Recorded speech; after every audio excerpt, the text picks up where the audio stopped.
철학자 소펜하워는 눈물을 모르는 눈으로는 진리를 보지 못하며 아픔을 겪지 아니한 마음으로는 사람을 모른다고 말했습니다.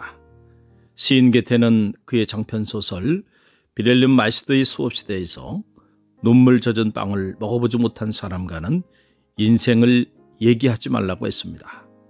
그렇습니다.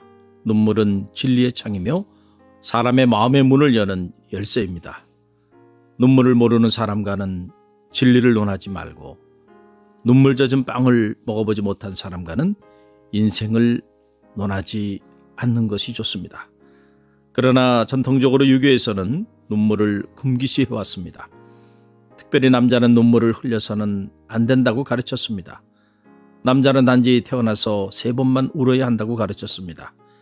첫 번째 눈물은 태어날 때의 눈물이고, 두 번째 눈물은 부모님이 돌아가셨을 때의 눈물이고, 세 번째 눈물은 나라의 임금이 돌아가셨을 때의 눈물입니다. 눈물이 없는 사회 속에서 살아왔습니다. 너무 오랜 동안 메마른 눈으로 살아왔습니다. 눈물을 감추고 가슴에 한을 품고 살아왔습니다. 그래서 불행한 삶을 살아왔는지 모릅니다. 예수는 유교와는 다른 가르침을 설파하였습니다. 그는 우는 자가 행복하다고 말하였습니다.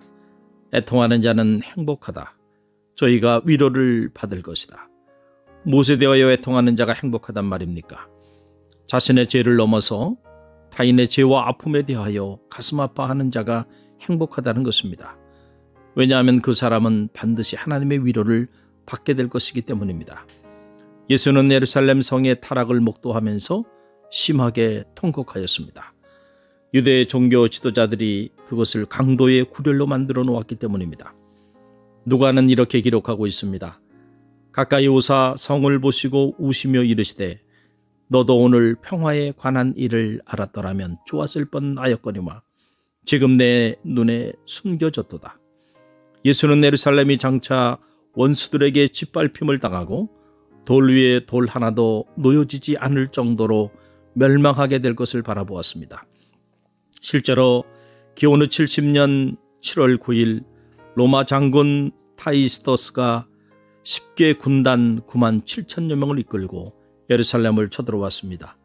그리고 무려 110만 명을 도륙하였고 무려 10만 명을 포로로 잡아갔습니다. 이 사실을 미리 내다보았던 예수가 예루살렘 성을 바라보며 어찌 통곡하지 않을 수가 있었겠습니까? 눈물의 선지자로 불리우는 예레미야 역시 민족의 미래를 내다보며 눈물을 흘리며 애통하였던 인물입니다. 예루살렘을 멸하고자 하시는 하나님의 계획을 알았던 예레미야는 통곡하며 나아갔습니다. 어찌하면 내 머리는 물이 되고 내 눈은 눈물 근원이 되고 죽임을 당한 딸 내 백성을 위하여 주야로 울리로다. 예수는 또한 나사로의 죽음 앞에서 통곡하는 마리아와 마르다 그리고 유가족들을 바라보며 함께 슬피 우셨습니다. 요한은 그것을 이렇게 기록하고 있습니다. 예수께서 그가 우는 것과 또 함께 온 유대인들이 우는 것을 보시고 심령에 비통히 여기시고 불쌍히 여기사 이르시되 그를 어디 두었느냐 이르되 주여 와서 보옵소서 하니 예수께서 눈물을 흘리시더라. 타인의 아픔에 함께 아파하는 사람이 하나님의 위로를 받습니다. 하나님 자신이 자신의 아들 독자 예수의 십자가의 처절한 고난에 함께 참여하셨고 아파하셨고 피 흘리셨습니다. 그래서 신학자 몰토마는 그의 명조 십자가에 달리신 하나님 The Crucified God 안에서 하나님의 고통을 하나님 자신의 내적 신비함의 영역으로 이해하였습니다. 하나님이 어떻게 고통당할 수 있을까요? 하나님이 어떻게 아파하실 수 있을까요? 하나님이 어떻게 눈물을 흘리며 통곡하실 수가 있을까요? 더 나아가서 하나님이 어떻게 십자가상에서 고난당하실 수 있을까요? 몰트만은 하나님의 사랑을 하나님의 파토스 차원에서 이해했습니다.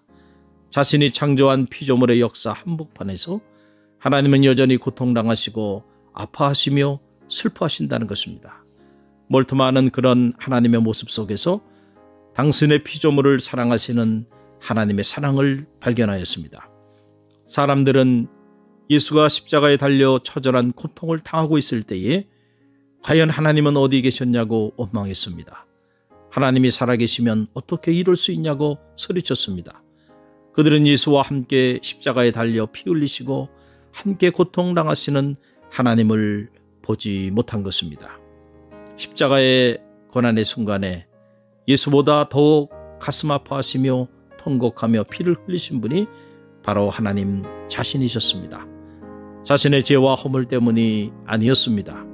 인간의 죄와 허물을 용서하시기 위해서 친히 십자가에 달리시고 피 흘리시며 고통당하신 것입니다.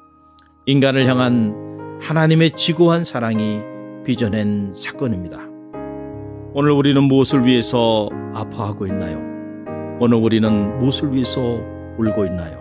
예수는 애통하는 자가 행복하다. 저희가 위로를 받을 것이라고 말씀하여 주셨습니다.